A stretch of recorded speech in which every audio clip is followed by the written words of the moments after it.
If you're like me and grew up loving Bonk, Alien, Crush, and Splatterhouse, then you're probably excited to get your hands on the upcoming TurboGrafx Mini from Konami.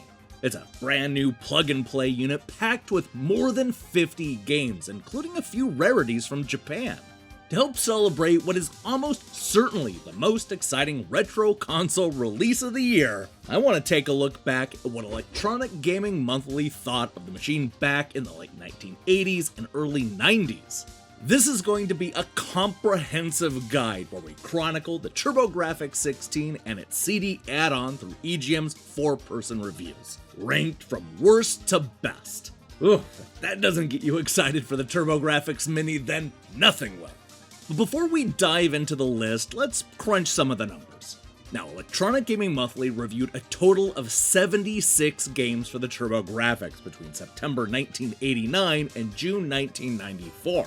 That breaks down to 54 hue cards and 22 CD-ROMs. To put that in perspective, EGM reviewed 340 Genesis games in roughly the same time period. And no, that doesn't include the Sega CD or 32X. Now when it comes to score, the 76 TurboGrafx games averaged out to a solid 6.52 out of 10, which really isn't that far from the Genesis's average of 6.67. Okay, so out of the 76 games, a whopping 23 of them are from the shoot-'em-up family, followed by 19 action games and every other genre with 6 games or fewer. I mean, we're only going to be talking about 1 wrestling game, 1 fighter, and 1 simulator. But look, I know, crunching the numbers can only get us so far, so let's take a thorough look at all 76 of those classic games.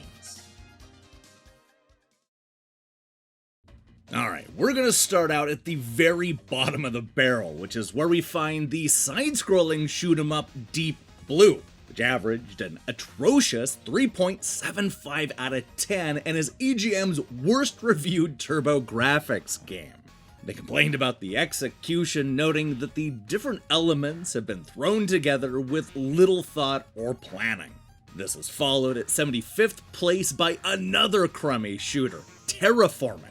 Came out in 1994 and didn't offer anything new or exciting. The same can be said about Crater Maze, though for a completely different genre. Crater Maze looks bright and flashy, but has next to no gameplay. It's just another game made for younger players that gets old quickly. Now, number 73 is Might and Magic 3 Isle of Terra, which is by far the lowest rated role-playing game on the system. They complained that the first-person action was too choppy and not exciting. Speaking of too choppy and not exciting, have you played Falcon? This early stab at the 3D era combat genre is too hard to play to be fun and comes in at number 72. On the topic of games that are too hard to play and frustrating, we can't forget about China Warrior. The advertisements boasted about the huge character sprites, but none of that really mattered when the gameplay is this bad. It averaged a score of 4.5 out of 10. Speaking of which, you'll find the same 4.5 average for the dismal shoot-'em-up Ordain, as well as the memorably titled VEIGUES Tactical Gladiator. At least I think that's how you pronounce it. You know, I don't think I've ever actually heard anybody say that out loud. Well, anyway, on the other hand, there is one name I can pronounce, and that's Ballistics, which comes in at number 68. The concept is good, but it somehow never ends up as a good game when it gets to the player. On the topic of the player, our 67th game was all about getting as many people involved as possible. TV Sports Football was touted as the first 5-player football game, which would have been a big deal if the simulation was more fun. But it's not, and that's why it averaged a score of 4.75 out of 10. Hey, did somebody mention simulation? What great timing, because number 66 takes us to SIMEARTH. You know, like SimCity, only it's a full Earth and kinda sucks. As much as I hate to say it, Samurai Ghost also sucks. Despite having both samurais and ghosts, this disappointing action game averaged a 5 out of 10 and lands at number 65. Now, when it comes to the 64th game, I'm gonna strongly disagree that it sucks. I love Super Air Zonk, even if the criticisms about it being too easy are pretty accurate. It's bright, colorful, and full of fun power-ups, but hey, this isn't about my opinion after all. On the topic of games I kinda like, Riot Zone lands at number 63. They complained that this brawler wasn't up to the standards of Final Fight or Streets of Rage, which is true, but it did have a pretty cool ending. Double Dungeon sounds like a fellow beat-em-up, but it's actually another first-person adventure game. The EGM editors had a problem getting around the maze and found the whole ordeal to be a lot more frustrating than fun. Double Dungeons averaged a score of 5.25 out of 10, which is the same as the curiously titled Bravo Man. The game is rather uneventful, with gameplay not out of the ordinary. It doesn't do anything new. Although it was the Sega CD that got pegged with having a glut of full-motion video games, the TurboGrafx-CD also had their fair share. The worst of them, at least according to EGM, was It Came from the Desert, which averaged a 5.5 and came in at number 60. The editors liked the B-rate cinemas, but thought the gameplay was lacking. You know, lacking is also the way I would explain our 59th game on the countdown, Super Buster Brothers. I mean, it's not that the port was bad, but rather that the original arcade game from Capcom is only fun in short bursts. And that's also how I would explain Time Cruise, the 1993 pinball game that doesn't even come close to matching the quality of Devil's Crush. EGM complained that the playfield is too large and the controls are horrible, giving the game an average of 5.5 and landing it at number 58. Hey, you remember when we talked about TV sports football a few minutes ago? Well, the franchise is back with TV sports basketball, and it managed to fare a bit better. The 5-player mode is cool, but NEC needed to spend more time fine-tuning the gameplay. That's not something you can say about the 56th best TurboGrafx game, Tiger Road. This is a solid port of a long-forgotten arcade game from Capcom. The problem is that the then 3-year-old arcade game hadn't held up well, especially when you saw what Capcom did in 1990. Slightly above average, but nothing special. The next game on our countdown is Battle Royale, but don't get too excited. Nope, we're not gonna drop you on a giant island to see who can survive, because this is a button-mashy wrestling game. It really could have been called TV Sports Wrestling, but maybe they were hedging their bets a bit. Either way, here it is at number 55 with an average of 5.75 out of 10. Now, it's probably worth mentioning that there are 2 other games that average the exact same score. The first is a middling action game starring the great Jackie Chan, while the other is a loving port of the arcade hit Space Harrier. NEC has a great translation of this fast-moving shooter, but who cares? It's old, everybody's played it already, and its uniqueness has worn off, at least according to EGM. Okay, the good news is that we're nearly a third of the way through the best and worst TurboGrafx-16 list. The even better news is that we're finally done with the system's clunkers. Everything going forward will average at least a 6 out of 10, just like the next game on our list, Vigilante. This is an outstanding translation of the arcade version with great graphics and sound. Many editors complained that it was too easy and the kung fu style gameplay was outdated. That's also a problem they had with another arcade port, Parasol Stars. This is the oft-forgotten third installment of the Bubble Bobble series, and the editors weren't all that impressed. Of course, the same could be said about Godzilla on the TurboGrafx-CD. This was a passable, but ultimately middling one-on-one fighting game starring some of cinema's biggest monsters. It averaged a score of 6 and landed at number 50. Now, the next game on our list was also on the CD add-on, but featured the world's most popular crime fighter instead of giant monsters. I'm of course talking about Sherlock Holmes Consulting Detective Volume 2.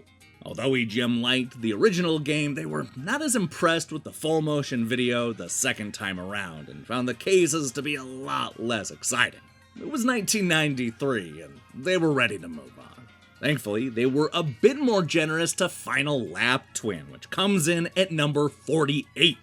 Although they weren't blown away by the racing action, they did like the single player mode, which essentially turned the racer into a traditional role-playing game. Well, they were more baffled than anything else, but I'm choosing to believe that they landed on being impressed by the creativity. Now, a few years after trying their luck with the TV sports series, NEC gave us World Sports Competition, their answer to track and field. Noting that it was an above-average game, it has enough variety to keep sports gamers interested for a while, maybe long enough for a new game to show up. Ooh, sick burn, bro. World Sports Competition lands at number 47, with an average of 6.25. That's followed by another sports game at 46, taking it to the hoop. The editors complained that the controls take some getting used to, but the long-term enjoyment is undone by the repetitive games and tedious season. Speaking of sports games that scored a 6.5, that's the same thing that can be said about Hit the Ice from 1992. This arcade-style hockey game had a real mix of reviews, with the 4 editors giving it a 5, 6, 7, and 8. Some considered it to be one of the best multiplayer games on the TurboGrafx-16, while others concluded that it's just another average sports game. Now, if we're talking about games that averaged a 6.5, then we also need to talk about 2 big titles for the TurboGrafx-CD. Up first is the cinematic action game Final Zone 2, which wowed critics with the wild intermissions with real speech. And then you have Dungeon Master at number 43, which is yet another first-person adventure game set in a dungeon. Yeah, in case it wasn't obvious, those were pretty common in the early 1990s. The next batch of games all averaged a 6.75 out of 10, which usually means that the editors were split between giving it 6s and 7s. I guess that's why you get a polarizing point-and-click adventure game like Loom at number 42. Sushi X complained that he was bored and would rather wait for a sequel. Speaking of games that didn't get a sequel, Overhead Shoot 'em Up Last Alert shows up in the 41st place. They were impressed by the potential of CD technology, but as a shooter, Last Alert is only slightly above average. Speaking of which, up next we have a trio of overhead shoot 'em ups, with Galaga 90 at 40, Soldier Blade at 39, and Dragon Spirit at good old 38. Of those, Dragon Spirit is the only one where you play a dragon that grows multiple heads. It's awesome. Speaking of awesome, that's the word I would use to describe our next game, Devil's Crush. This is way too low on the list as far as I'm concerned, but Steve Harris was the odd man out that gave it a 5. Without his low score, this would have rocketed up to number 20. A much more respectable placement if you ask me. Oh hey, Dungeon Explorer is a role-playing game that shows that it doesn't have to be through a choppy first-person perspective. Granted, you're still exploring a dungeon, but hey, it's baby steps. The good news is that this first-generation Turbo game was mostly liked. The bad news is that it's the kind of adventure you'll instantly forget about. And on the topic of dungeon crawling, let's talk about Neutopia at number 35, as well as its sequel, Neutopia 2, in 34th place. The EGM editors liked the Neutopia series, but couldn't help but compare it to the much better Legend of Zelda franchise. These are solid adventure games that both averaged a score of 7 out of 10. Up next, we have one of the most disappointing sequels to ever grace the TurboGrafx-16. I'm of course talking about Legendary Axe 2, which ditched most of the things the editors loved about the first game. They still said that it was a competent action game, but this 33rd place showing tells you all you need to know about how disappointed they were in the second and final chapter. They also gave mild recommendations to a couple more so-so sequels, including Shoot 'em Up Super Star Soldier at 32, and CD role-playing game Cosmic Fantasy 2 at 31. It's not that the editors disliked Cosmic Fantasy 2, but getting everybody on board for a role-playing game was tough in 1992. We also saw a big divide when it came to JB Harold Murder Club on the Turbo CD, which enters the list at number 30. This was a full-motion adventure game that split the critics, with 2 giving it 6s and the other 2 giving it 8s. I guess you're either into these types of adventure games or you marvel at what CD-ROMs can do. Unfortunately, only Ed Semerad was marveling over what Cyber Core could do, which is why it shows up at number 29 with an average of 7 out of 10. The rest of the editors liked the action, but felt that it was too easy until the last stage. Fellow Shoot 'em Up Magical Chase also averaged a 7, with the critics applauding the colorful graphics but complaining that it doesn't break any new ground. Magical Chase comes in at number 28. As we near the top of the list, we're starting to see great games and heavy hitters. Our next game is Zonk, and it's both of those things. This was the first spin-off for Caveman Bonk, and although it swaps out platforming antics for shoot-'em-up action, the zany characters and weird levels made it easy to recommend. In some ways, Dead Moon is the exact opposite. Although it's a side-scrolling shooter like Zonk, this 1992 gem was dark and serious. It was also exciting and full of spectacular bosses. With an average of 7.25 out of 10, Dead Moon lands at number 26. Another game to score a 7.25 is Victory Run, which was one of the earliest games covered by Electronic Gaming Monthly. Reviewed all the way back in issue 4, this launch game wowed the EGM editors by expertly mimicking the arcade racers that were so popular at the time. Steve was annoyed that it wasn't more realistic, but everybody else agreed that Victory Run was probably one of the best driving games to come along for any system. Hey, do you remember when I said that it was hard to get everybody on board with role-playing games back in 1992? Well, it wasn't much easier in 1993, at least according to the reviews of Exile: Wicked Phenomenon. This Working Designs adventure was praised by Ed, but most found the story and gameplay to be too simplistic to sustain the lengthy quest. Fake Ninja Sushi X concluded that Exile may not be spectacular, but in comparison, it's the best so far this year. It's ranked in 24th place. Sometimes a great game can come in an unassuming package. That's the case with Summer Assault, which impressed the critics with its inventive concept and gameplay. What the Turbo needs is some more fresh and innovative injections of pure originality, one of the many elements that Summer Assault succeeds in delivering. It averaged an impressive 7.5 and came in at number 23. That's the same score they gave Raiden Trad, which is not only one of the Turbo's best shoot-'em-ups, but also a legitimately amazing arcade port. And speaking of arcade ports, Bloody Wolf comes in at number 21. It's basically a better version of Last Alert, and the EGM editors were quick to compare it favorably to Contra. Martin Alessi called it one of the best Turbo games he had ever played. Now, if you're looking for the highest rated sports game on the Turbo, then look no further than John Madden Duo CD Football, which comes in at number 20. Unfortunately, while the editors were excited to finally have a quality football game on the platform, they couldn't help but notice that this Turbo version was a step down from what was coming out on the Genesis. Now, John Madden isn't the only high-profile CD to earn a 7.5, because that's the exact same score EGM gave 2 ambitious point-and-click adventure games. The first is Beyond Shadowgate at number 19, which had the editors praising the graphics and style, but moaning about the slow pace and frustrating puzzles. And number 18 is the original Sherlock Holmes Consulting Detective, an adventure game so impressive that Sega would later bundle it with their own CD add-on.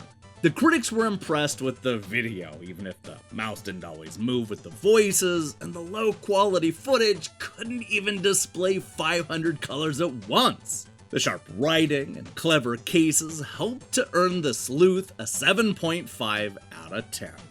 The next game on our countdown is one of the very few to get a modern remake. I'm talking about Ys 3: Wanderers from Ys, the side-scrolling sequel to, spoiler alert, one of the best reviewed TurboGrafx games of all time.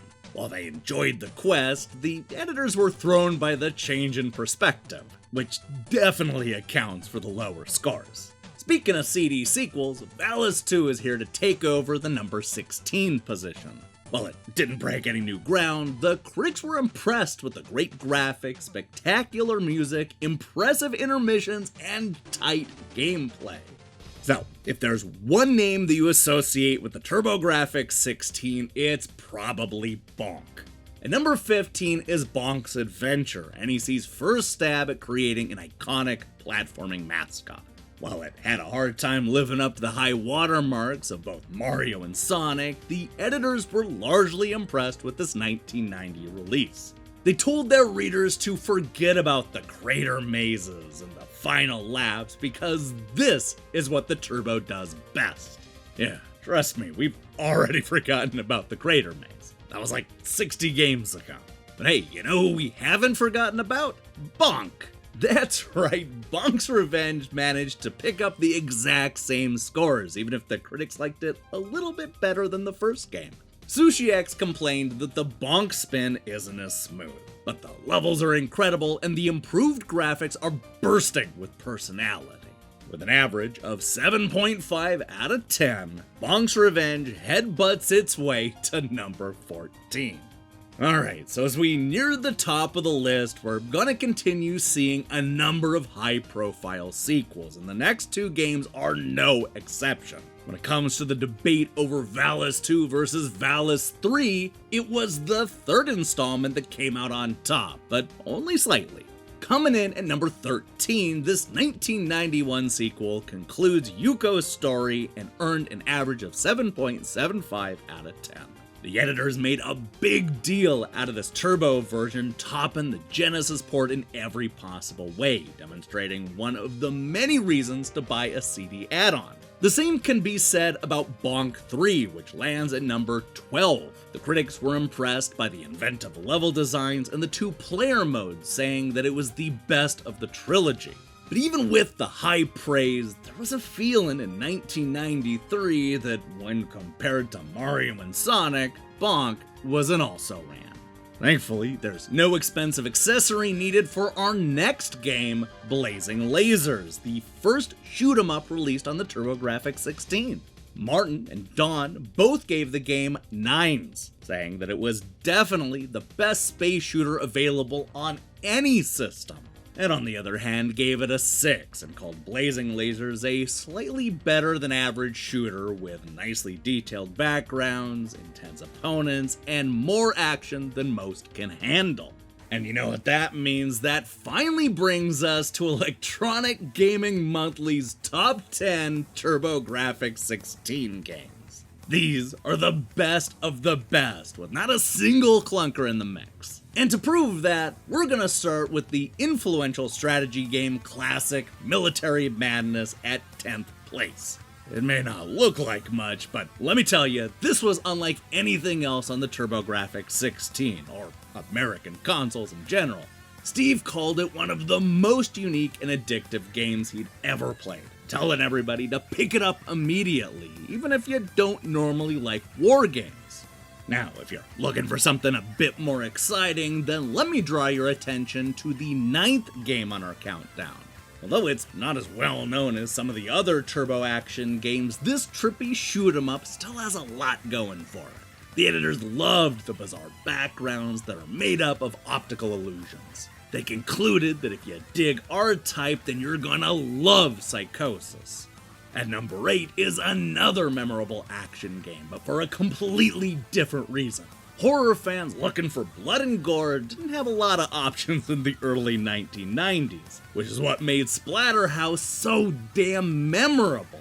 From start to finish, Splatterhouse is a visually stunning game, Martin concluded, with Steve praising the vivid blood red and puke greens. Yeah, I suppose that's one way to put it. After years of middling sports games, NEC finally gave fans a reason to own the TurboTap.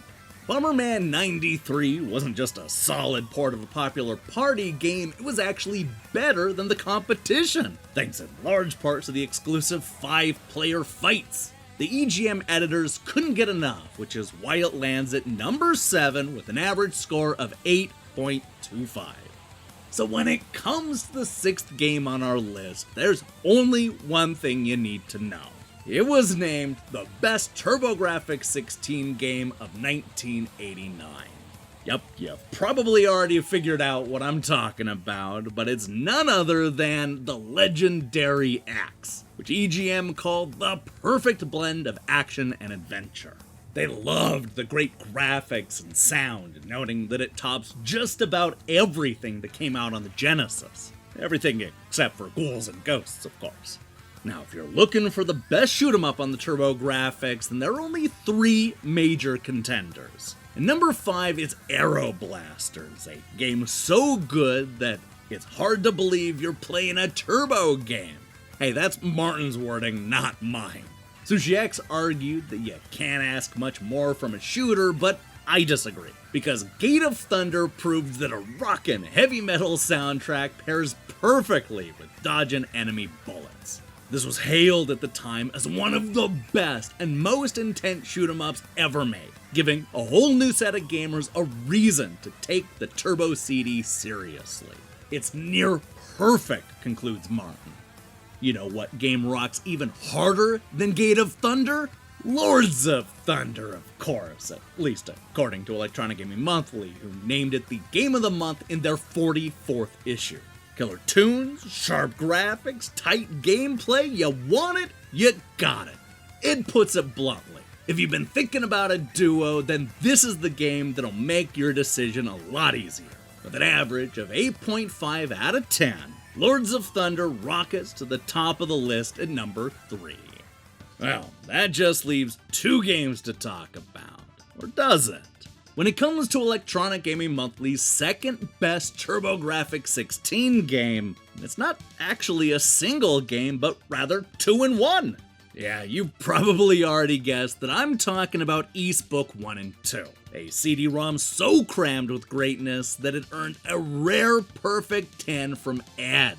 He called it a perfect game with perfect voice, a true CD soundtrack, and 2 full-blown RPGs on one incredible disc. And let me tell you, the praise didn't stop there. When it came to the best and worst of 1990 awards, the magazine said that it had the best background music and sound in a video game, and was the best RPG video game of the year.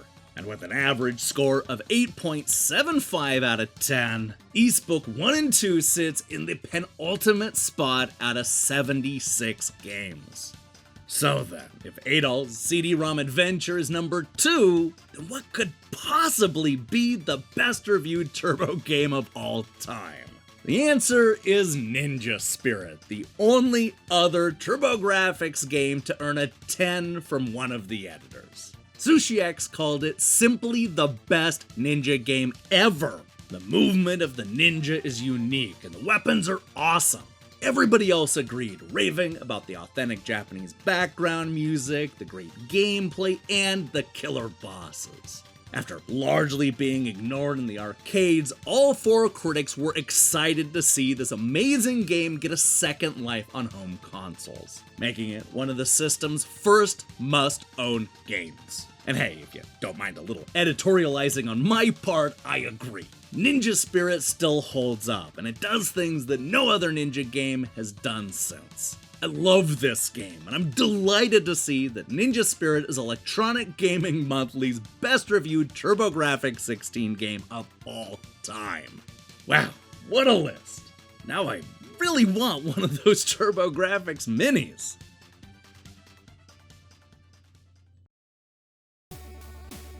Hey, thanks for watching us count down the best and worst TurboGrafx-16 games of all time. If you liked what you saw here, then you should know that we have a full series where we look at EGM's best and worst reviewed games. It's a lot of fun. Now here's the question I have for you. What is your favorite TurboGrafx game? Let me see your picks in the comments below. In other news, the week isn't over yet. We'll be debuting a brand new show hosted by Lorne Risley this Sunday. We'll be taking a look at the big and small news stories that broke throughout the week. So do me a favor and please tune in for that. In the meantime, I strongly recommend you click that subscribe button and support what we're doing here. Till then.